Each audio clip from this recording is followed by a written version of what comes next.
video.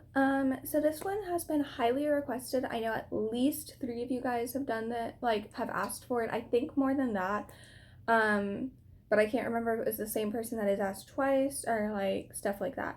So, this is going to be how I deal with access issues with a service dog.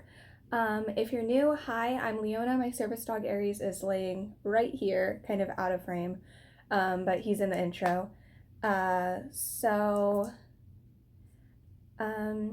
Yeah, I'll get into the video.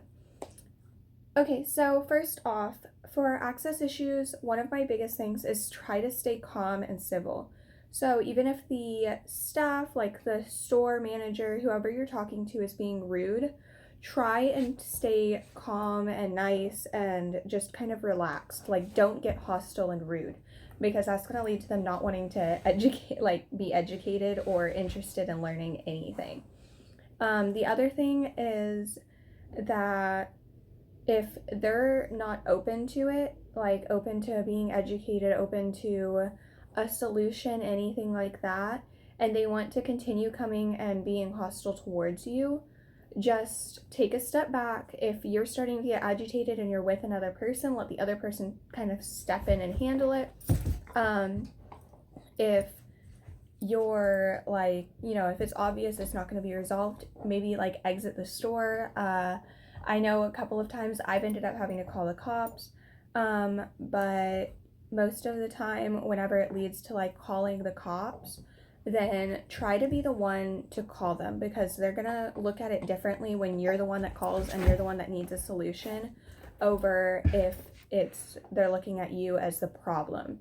When they're looking at you as a problem and a disturbance, they're not going to be open to really listening to you, to hearing your side most of the time, and it usually leads to more problems.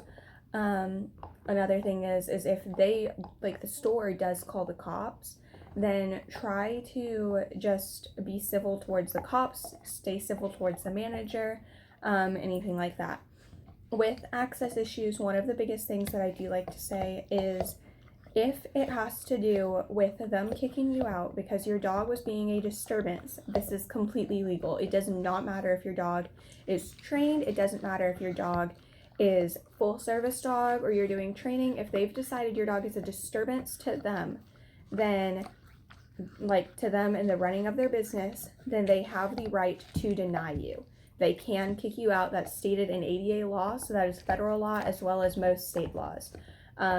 So let's say if I go into a store and I'm doing training like around like animatronics and stuff, and let's say Aries decides to bark at something, then a store manager can come out and say, hey, he's a disturbance, can you please remove your dog, and therefore it's okay. Most of the time, if I explain, oh hey, I'm doing some training around animatronics, I'm so sorry, the bark won't happen again, then they're pretty calm about it and will let me work around it.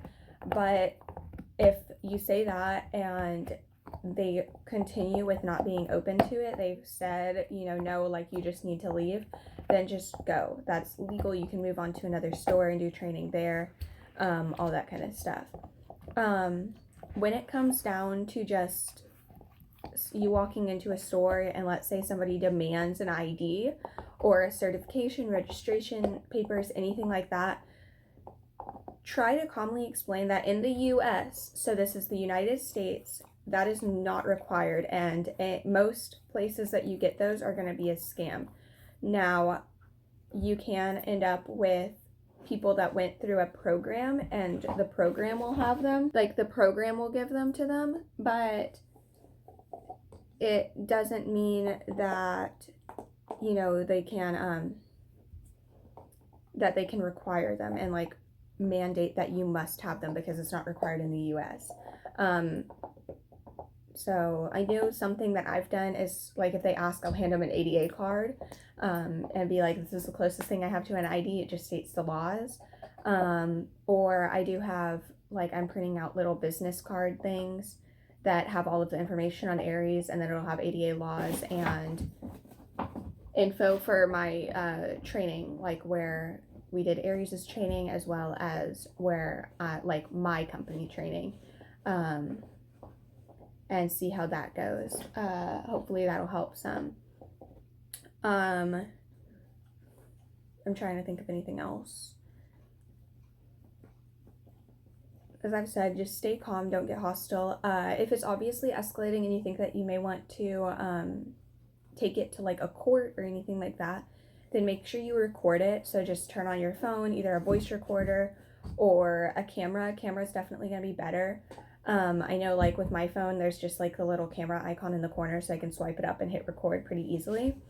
And just, you know, you can record this with your phone down, you know, you don't have to show faces, but you can show kind of where it is. You can, you know, and this way you have proof of what happened. And if you go to a lawyer or anything like that, then like that can be used as evidence in a case to sue, to, you know, get justice, all that kind of stuff. I know that's something that can be extremely beneficial and everybody recommends, even, you know, if you have an access issue, if you run into a fake that actually like attacks your dog, recording as like once you see the fake.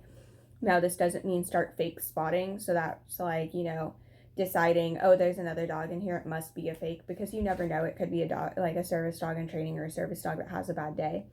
But you can start, you know, if you see that it's doing behavior that could be considered hostile in any way, or like aggressive, reactive, anything like that, where they may attack your dog, then you can go ahead and hit record and record it. And in case there is any like attacking of your dog, then that way you have proof that it happened and can start like a legal claim on it. So yeah, I hope that helped. I'm sorry for not really having many Friday uploads recently. School has been busy. We've been taking care of health stuff with me. Last week I started recording a video, but I was dealing with some serious health problems that led to the not being able to be uploaded, and me not being able to finish it. A few things that have happened is we got Aries a DNA test and got his DNA results back. He is 50% Belgian Malinois, 37.5% Siberian Husky, and 12.5% Lab. We knew he was most likely a mix and not purebred because of like his size and everything else, so that just confirms it. My health took a serious decline last week, so we're working on that. So I apologize if any uploads get kind of blotchy or sketchy here and there, if I miss any more or can't get something up. I have some things planned, but if you guys have any more requests, go ahead and leave them down below, and I will try to get to them. If you have any more questions on access issues, anything I missed, go ahead and leave those down below and I will reply to those, and try to answer as many questions as possible. We haven't dealt with a ton of access issues. We have dealt with a couple here and there that were pretty slim and were easy, like people were willing to be educated and learn. So yeah, I hope this helped anybody, and bye.